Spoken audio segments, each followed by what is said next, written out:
नमस्कार प्रेक्षक हो, कसे आहात सर्व। आज आपल्या जनकट्टावर आलेले आहेत एक विशेष पाहुणे, ज्यांचं नाव आहे पल्लवी दिवेकर मॅम, ज्या आहेत गार्डन गप्पा याचे फाउंडर। सोबतच रानमित्र यांचे सुद्धा ते संस्थापक आहे आणि टेरेरियम इकोसिस्टीम हे सुद्धा त्यांनी खूप सुंदर प्रमाणे त्यांचे संस्थापक आहेत। चला तर आज त्यांच्याकडून जाणून घेऊया थोडीशी झाडांची आणि फुलांची माहिती। त्यांना आपण नक्कीच एक राणी म्हणू शकतो, जी बागेची राणी आहे। तर आपण पुढील प्रश्न त्यांच्याकडून जाणून घेऊया आणि त्यांची सुंदर अशी उत्तरं सुद्धा आपण त्यांच्याकडून जाणून घेऊया। नमस्कार मॅम। नमस्कार।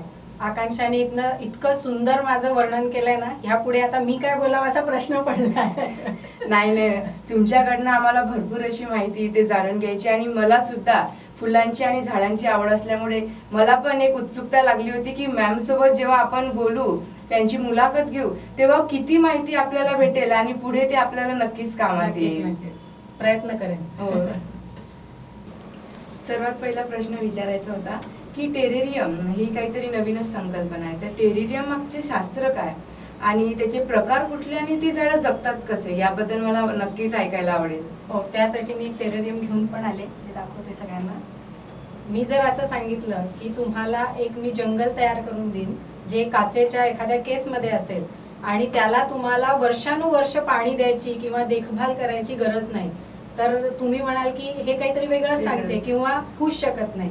पण टेरेरियमचं शास्त्रच ते एक मी इथे आणलंय त्याच्यासाठी की तुम्ही असे छान झाड वगैरे ह्याच्यात लावता। टेरा म्हणजे सॉइल, तर तुम्ही जेव्हा असं जंगल तयार करता एखाद्या बॉटलमध्ये, तर आपण ते तयार करताना त्यात घालतो पाणी। मग हे जेव्हा तुम्ही सनलाईट वगैरे अशामध्ये ठेवता तर त्याचं होतं बाष्पीभवन म्हणजे इव्हॅपोरेशन। तर त्याचे जेव्हा वाफ वर येतात, आता वर आपण हे बंद ठेवायचं असतं, तर त्याला जायला बाहेर कुठे जागा नाहीये। मग हे जे इथे तुम्ही ड्रॉपलेट्स पाहताय अशा स्वरूपात हे पाणी परत झाडांना मिळतं, म्हणून तुम्हाला परत पाणी द्यायची मग ह्याला गरज भासत नाही।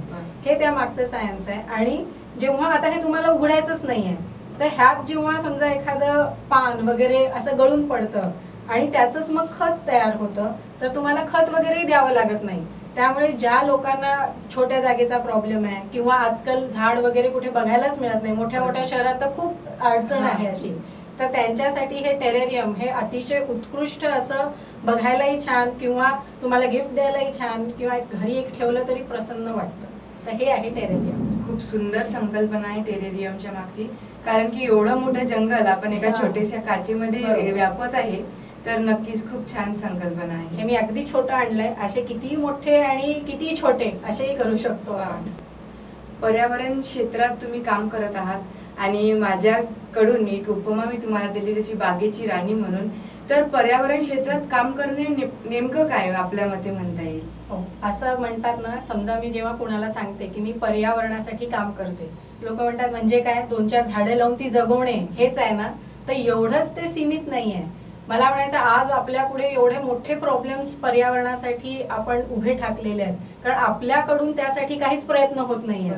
म्हणजे घेतला जाणारा प्रत्येक श्वास किंवा आपण जो एक एक घास खातोय, एक एक पाणी पितोय, हे सगळं आपण पर्यावरण कसं ठेवतो ह्यावर अवलंबून आहे। तर त्याच्यासाठी थोडं सिरियसली आता विचार करणं गरजेचं आहे, कारण हेल्प नेचर सेव्ह अस इथपर्यंत आलो। निसर्गाला आपण पाहिलं कोरोनात, आपण नव्हतो तर काही फरक नाही पडला, पण निसर्ग नसेल तर आपल्याला नक्कीच फरक पडेल।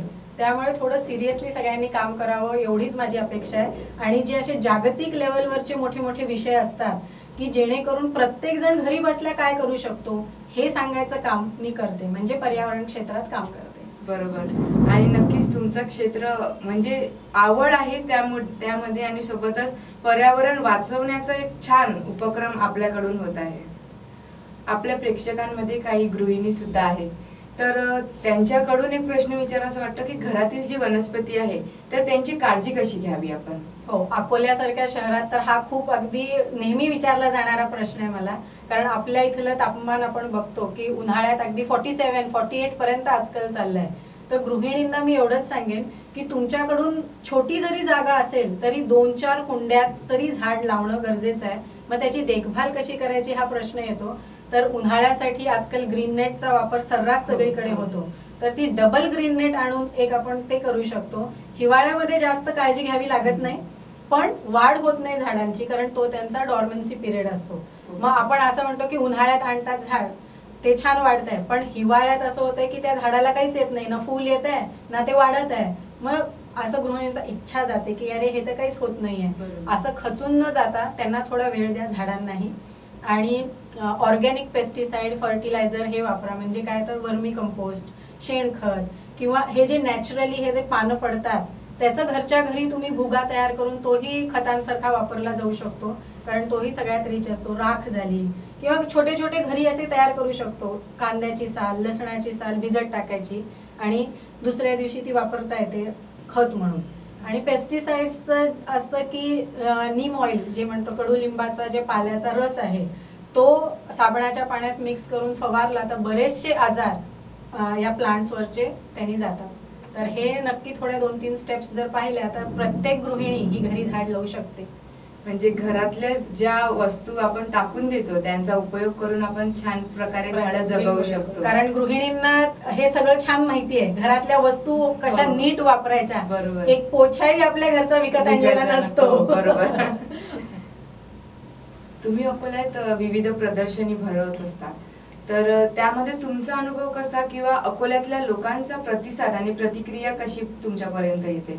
माझं जे प्रदर्शन आहे हे अकोल्यातलं एकमेव इको एक्झिबिशन आहे, जे लिटिल ग्रीन्स नावाने आता 2 वर्ष झाले मी भरवते. त्यात मला गरज ह्यासाठी भासली की लोकांचा एक निसर्गापासून लांब जाण्याची वृत्ती थोडी डेव्हलप होत होती, की बाहेरच्या गोष्टी असं आणणं, किंवा आपण ऑनलाईन साईट्सवरनं बोलवतो. मग अकोल्यामध्ये जे लोक पर्यावरणासाठी छान छान गोष्टी बनवत आहेत, ऑर्गॅनिक पेस्टिसाइड वगैरे असं झालं, किंवा टेराकोटाची ज्वेलरी वगैरे, किंवा कापड जे इथलं आहे कॉटनचे वगैरे त्याच्यावर प्रिंटिंग वगैरे जे छान छान खूप बनवतात. आणि टेरेरियमचे जे मी आज 25 अवॉर्ड मिळालेत, पण अकोल्यातल्या लोकांना टेरेरियम काय हेच माहिती नव्हतं. त्यामुळे मला अशी गरज भासली की ह्या सगळ्याला एक व्यासपीठ उपलब्ध करून देणं हे माझं मी कर्तव्य समजते. तर म्हणून 2 वर्षांपासून आपण आता चालू केलं आहे, आणि त्यात निशुल्क असतं प्रत्येकाला. म्हणजे ना स्टॉलवाल्यांकडनं पैसे घेते मी, ना कुणाकडनंच काही नाही, घरच्याच ह्याच्यावरती चालू आहे. आणि प्रतिसाद अतिशय छान होता. 2 वर्षांपासून प्रचंड असा प्रतिसाद तुम्हा सगळ्यांनी आम्हाला दिलाय, आणि तो असाच पुढेही राहील अशी आशा करते. आणि हो, मी पण भेट दिलेली आहे आपल्या एकदा एक्झिबिशनला, तर मला सुद्धा ते एवढं छान वाटलं सगळ्यांचा प्रतिसाद. आणि तुम्ही जे फ्रीमध्ये स्टॉल्स अवेलेबल करून दिले होते, सोबतच तिथे असलेले सर्व झाडं वगैरे, ती पाहून वेगळीच प्रसन्नता तिथे होती, असं मला तो अनुभव माझा होता. ज्याप्रमाणे आपण टेरेरियम बद्दल बोललो, तर मला आता बागेबद्दल सुद्धा बोलायला आवडेल, की बाग आणि लँडस्केप ही संकल्पना नेमकी कोणती, कशी? ऍक्च्युली कसं असतं ना, समजा एखाद्या असं मोकळं रान आहे आणि तुम्ही त्यावर छान फुलं झाडं लावली आहेत, फळं झाडं लावली आहेत. जेव्हा ती मोठी होतात आणि तुम्ही त्यांना बघता तर कुठे काय झाड लावलंय कळतं का? नाही, सगळेच एका लेवलवर येतात. मग तुम्हाला त्याचं एवढी मजा नाही येत बघताना, किंवा असं किती छान आहे, वा हे किती मस्त दिसतंय असं नाही होत. मग तिथे लँडस्केपिंगचं सायन्स तुम्हाला कामाला येतं. त्यात असं असतं की तुम्ही उभे आहात तर तुम्ही काय लावलं हे छान दिसलं पाहिजे. एखादा पाण्याचा झरा तिथे दिसला पाहिजे, छान अशी दगडांची अरेंजमेंट्स पाहिजे, किंवा आधी छोट्या प्रकारची झाडं, गवत झालं, किंवा छोटे छोटे जे फुलं झाडे असतात ते झाले, त्याच्यावर थोडे अजून जे मोठ्या प्रमाणात वाढतात त्या लेवलवर. म्हणजे आपण छोट्यापासून मोठ्या वृक्षापर्यंत असं त्यांना लेअरिंगनी लावतो. म्हणजे तुम्ही उभे असले आणि बघितलं तर सगळंच एका दृष्टिक्षेपात दिसलं पाहिजे. त्या सायन्सला लँडस्केपिंग म्हणतात. बघायला छान वाटतं, त्यामुळे प्रचलित खूप आहे.